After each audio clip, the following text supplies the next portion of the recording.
What? How's it going, fellas? I get a fair few questions about how I tie my FG knot. Why is mine different? Why should you watch this?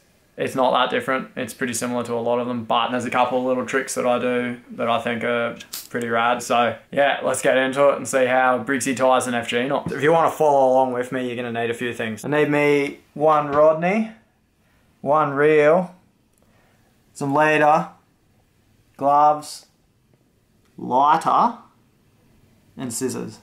So if you got all that, you should be good to go. The first thing I do is I check my line. When casting, I set my leader knot between the first and the second guide, just here. I find it avoids a lot of wind knots. But that means when I tie a new leader knot, I'm going to need to cut off about 1 to 2 meters of line, because where my finger sits, it's going to damage the line here. It'll get all fluffy. Maybe 1.5 meters off, just to make sure that that casting area where your finger is on the line, they're not good scissors, gets cleared. If I haven't had a leader knot on all day and I haven't been fishing for a while, I'll just check my braid, maybe like 5 meters of line, just to make sure there wasn't anything weird happening last time. Because you can cast for 3 days straight and get one hit, and would you be happy if that hit pops because you had a tiny little nick in your line that you didn't notice? So always check your line. Make sure that you're cutting off any damaged line before starting your knot. Get your rod in a zone where it's resting. None of the lines touching any rocks. So if that was a rock, you'd want to make sure when it's tight and you're pulling on it, it's not, you know, slicing here. So very, very careful with your line. The line coming from your reel through your guides to you actually is going to go in your mouth, and you just pull, not too hard, you just flex the rod a little bit. Like, you don't want it slack, you want to give it a little flex. So this is PE10 Verivast casting PE, and this is Verivast shock leader 200 pound. I just drop this down on the ground somewhere safe where it's not, you know, going to get damaged by rocks. This is going into my mouth. Leader I'm going to hold about, what, 4 inches, maybe 5 inches or something. And to begin the knot, I pull tension. I have the leader in my left hand, and I just push it onto the braid, go around, under, back up, and I pull that tight. That's it. So the knot's done. That's going to hold really well on 50 kilo GT. You can send me pictures of those when you catch them, Matt. But okay, so that is the very first one. I'm just going to do that again. I'm going across the line, under the line, away from myself, and then just pulling the leader until it goes like that and it crosses over. Then I rest my finger on that. I might not rest my finger on it as much for this video, just so you can see, but I rest my finger on that, and then I do the exact same but the other way. So over this side, and then she goes under towards me at the front, and pull tension with your teeth as well as up and down with the leader. Okay, that's it. Do that 20 times. So we've done 2,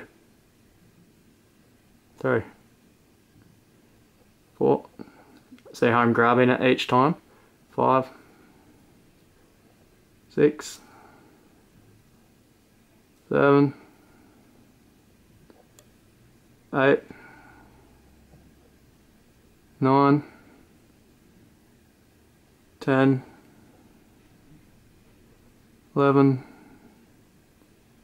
12, 13, 14, big pressure, man, I'm sweating, 15, 16, 17, 18, 19, and 20. So that there finishes me my FG part of the knot. The reason I do 20 wraps and not 30, I know some people do like something like 30, is I would get wind knots with anything over 20. That might not be the case for you, and if you feel more comfortable doing a few extra wraps, then by all means go for it. On lighter line, I'm fine with doing more reps, but on heavy, I would get wind knots if I do more than 20. Some people even do as little as 14 to 16 reps. Okay, so to finish this knot off, we're going to grab the main line, which is here, going off into the distance, and lay it over the tag of the mono. So we just do that by going like this, lay it across. Doesn't have to be perfect, but you try and do it as neat as you can. Then I take my tag of the braid, of the main line, and I just toss it over both. So it goes whoop, over both of them. I kind of try and keep this as neat as possible at this stage, just bunch it up a little bit so that that little loop over the top of those two isn't some massive random thing. Okay, and now that I've done that, I'm still kind of holding those two together, keeping them neat-ish, and I make a loop with the tag, so out in front, and I want to go over the top of both the main line and the tag of the mono. So my mainline tag is going to go over the top of both of them, around and through this loop that we made 5 times.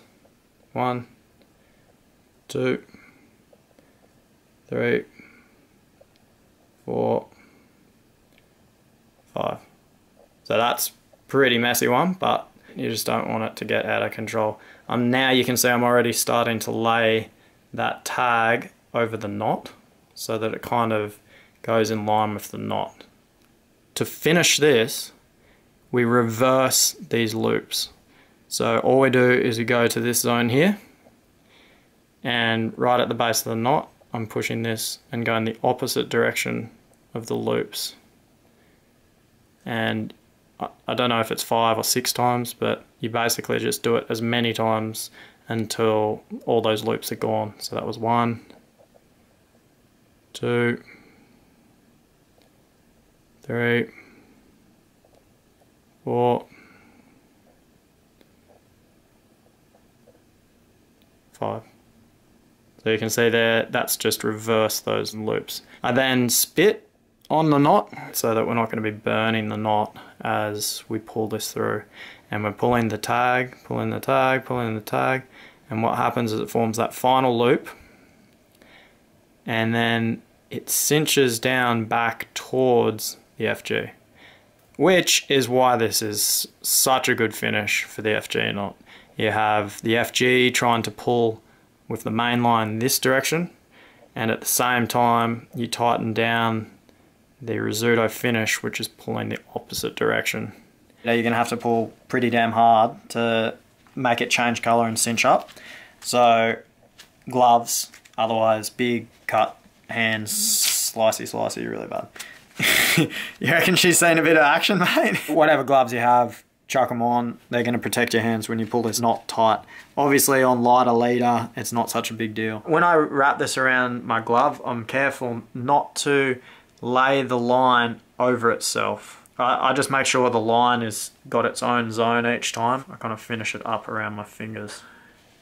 I'll put a little bit of spit, and this pull that I'm doing here is mainline tag and mainline itself. So I'm pulling the Rizzuto and the mainline together, and I'm not giving it everything.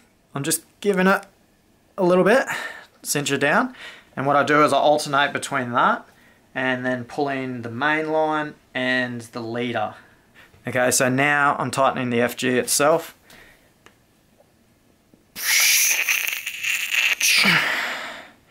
And it's changed colour, which is what you want. You want it to change colour a little bit.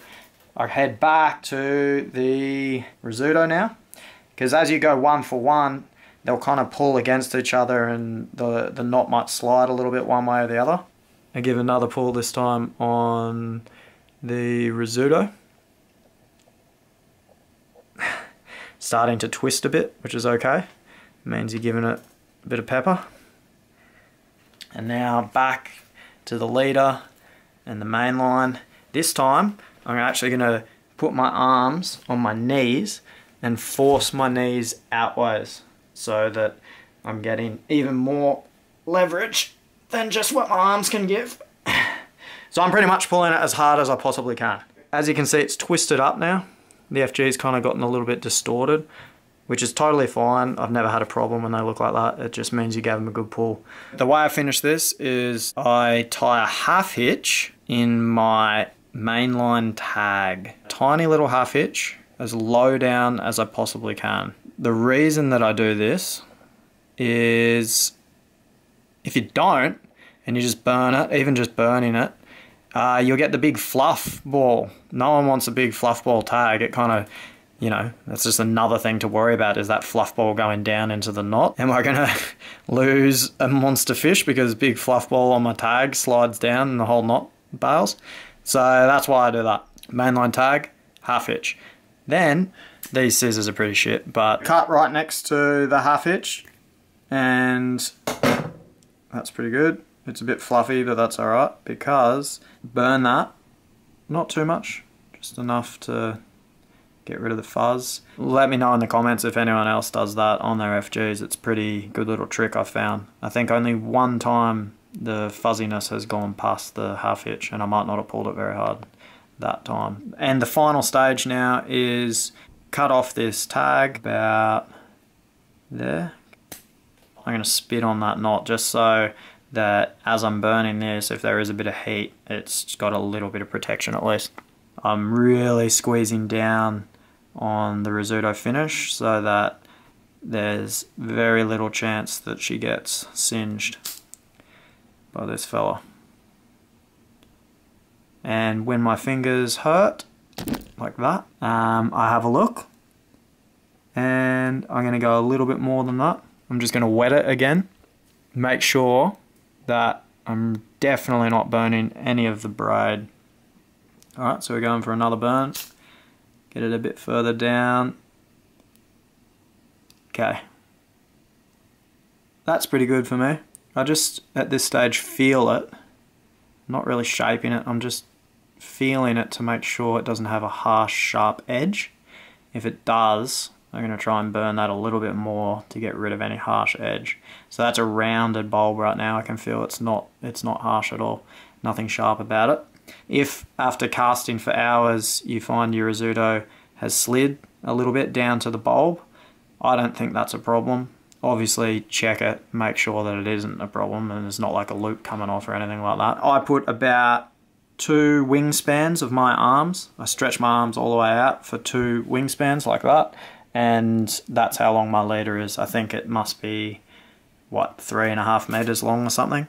I used to have trouble with wind knots so badly that I wouldn't cast my FG. Nowadays, a bit more of a settled down cast. I don't try and kill it as hard. And with 20 wraps instead of 30 or 28 or whatever I was doing, I've found it to be much better. And I very rarely get wind knots nowadays. After maybe 1.5 years of doing it that way, it never had a single problem with that knot. If you ever do tie one that's a little bit weird and you don't trust it, no matter what knot you're tying, just cut it off, retie. It takes 5 minutes, 10 minutes. There's no question. Like, if you doubt your knot, instant cut off, retie it. Keep doing that until you get one that works. I've done that like 3-4 times before when I was just kooking it and tripping out on my knots. Don't worry about those little twists that this one had. Like, it had a couple little twists in it. I would not be worried about that. I think that that's totally fine. When you pull it tight, a lot of the time it does twist. Hopefully you enjoyed the film, and I'll try and get some more content up on Briggsy. It's definitely not top priority when I have to do morning type films as well, so, you know, I'll do my best to get some more stuff up here. Stranded episode 4 is probably the next thing I'll work on. Alright fellas, have a good one. Yeah.